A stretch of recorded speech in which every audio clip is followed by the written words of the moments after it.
Hi, I'm Gerd Leonhard, futurist and CEO of the Futures Agency in Zurich, Switzerland. It's my great pleasure to make a small contribution today to the Economic Times Digital Workplace Summit. Greetings, everybody.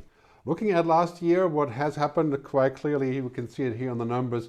The research shows that we've changed the most because of the COVID crisis. Digital transformation has been jet-fueled and warp-drive, so to speak, by the COVID crisis, and the adoption of things that were unthinkable before is the new normal pretty much around the world, working from home, working in the cloud, working remotely, learning remotely, and some of that has not been easy for us. Let's say that is the least we can say about that. But we're putting our world together in a new way.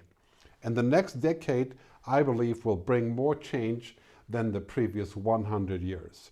Products like these that used to cost thousands of dollars, they'll be had for a couple of $100 and eventually for the price of a cheap mobile phone.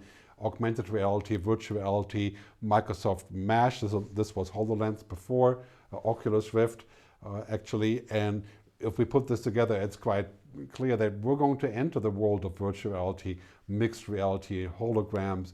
We're going to enter a world where it's possible to administer everything through an app, and this is already happening right now. The total integration of our work tools, like you see here with Google Meet and Microsoft Teams.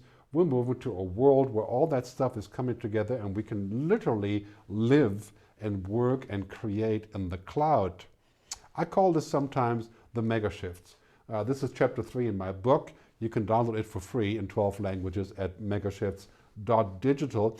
But basically, it's all the impact of technology that's going on all around us that is coming together. So first, cognification, which means that systems are becoming smart and that machines are no longer stupid, that machines can understand my language and they can translate it and they can make sense out of it. Natural language processing is only slightly behind image recognition, which is pretty far along now. And maybe just in a couple of years, you can speak in any language and come out in 34 other languages in real time on any video or audio feed.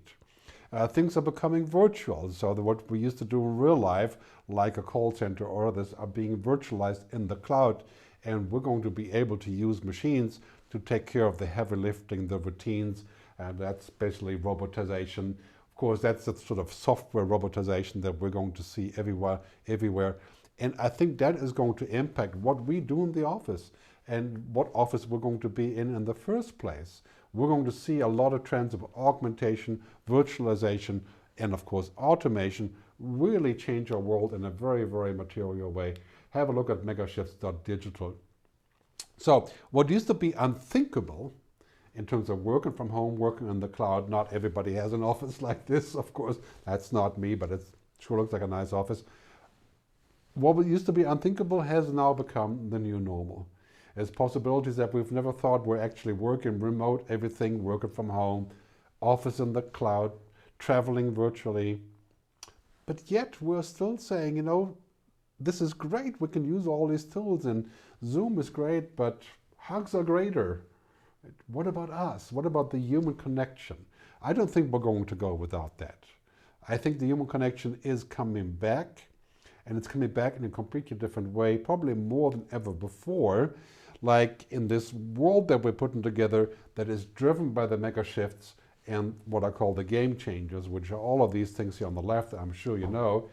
We're going to think about what it means for us and how we can use that to a positive effect. For example, artificial intelligence, the blockchain, 3D printing, virtual reality, and of course natural language processing, and all these things, they're all coming together, driving us through a vast acceleration in the next 10 years. We're going to change more in the next 10 years than the previous 100 years. And that is not an overstatement. So if you're thinking about the future, you have kids, you got to think about what they are going to be doing in this future, where everything is about technology, everything is done with technology, where data is the new oil. Well, that's about 20 years old, right? But now data is also kind of a plutonium, a potential weapon. Look at social media. Artificial intelligence is the new electricity, and the cloud is the new office, it's a new living room, it's a new bar, it's the new restaurant, it's the new dating. It's basically everything that can be moved to the cloud will be, right? Virtual reality, augmented reality, our new senses. And that's going to be amazing for a lot of reasons, but at the same time, I would say, and yet, we are not technology. We are still human. Social, intellectual, kinesthetic, emotional intelligence is extremely difficult for machines. Whatever is easy for humans is hard for machines, and vice versa, the Moravec paradox.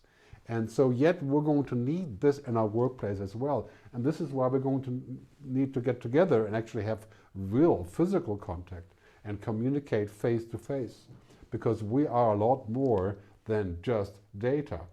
We may see the end of analog, like paper, the paperless office. Yeah, that's kind of coming. Right?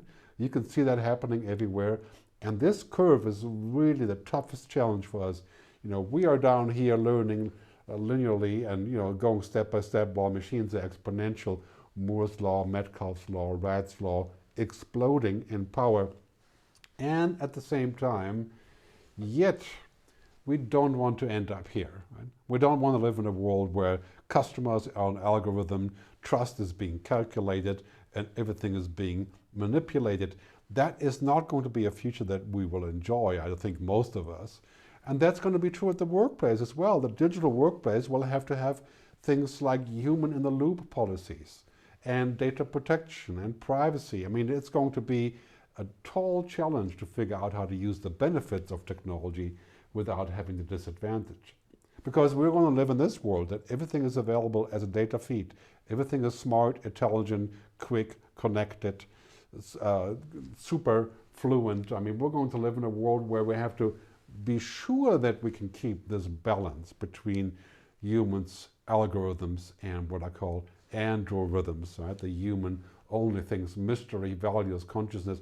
And that's going to be truly important for our work, because those are the human jobs that we're going to be doing in the future ourselves. Those are the jobs that machines can't do, at least for the foreseeable future, until we reach the so-called singularity 2050. Yeah, these are going to be the jobs that our kids have to learn. Not just engineering, not just technology, not just STEM, but compassion, ethics, emotion, imagination. That's going to be super important in the workplace, right next to the connected technology. And I really believe that this temptation is going to be everywhere to think of things that we can automate, but maybe there's a few things that we shouldn't all automate, because algorithms know the logic of everything, but the feeling of nothing. And what is important to us is the feeling of how we connect with others, and the reason and the purpose and the why question. Otherwise, we really can be considered useless humans as soon as machines would know how to do our routines. But let's face it, automation and virtualization is going to be everywhere, and everything that can be will be. That's the law of digital Darwinism. Anything that can be automated will be automated. Take the flip side of this, you get to this result: anything that cannot be digitized or automated becomes extremely valuable. And that's what we have to build in our workplace. On the one hand, digital; on the other one, human only. The things that can't be digitized: creativity, imagination, emotions, mystery. That's why I'm not worried about things like GPT-3, the artificial intelligence that can, from a voice command or tap command, create a fake answer of anybody, like Elon Musk. You should try out this application. Check it out on YouTube. It's called Learn from Anyone.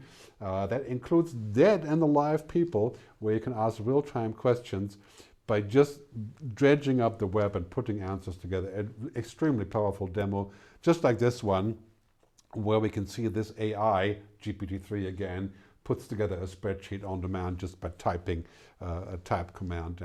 Mind-boggling, but yes, routine work.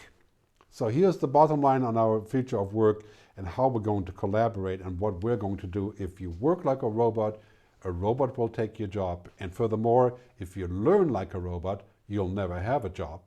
So we have to move up the food chain and to this pyramid, into a different place, to where we're no longer at the bottom about data and information, basically commodity or intellectual knowledge.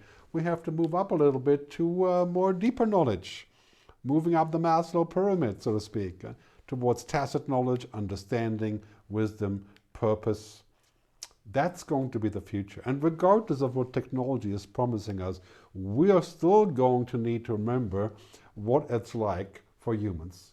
What is the best thing for us? Well, that's not data and information and technology. It's the stuff that happens between us. Experiences, engagement, relationships. And that is where the future of work is going to be hybrid. It is going to be all about awesome humans on top of amazing technology. While we are surrounded by technology, the game changes, the mega shifts, we're clearly going to have to figure out how this human renaissance is going to help us in the future. I believe it's coming. I believe we're going to see a world to where we're going to become more important again, not less, because of technology. Awesome humans on top of amazing technology. And as you go forward into this world, one final word is going to be about embracing technology, but not becoming it. Thanks very much for your time, and I'll see you in the future.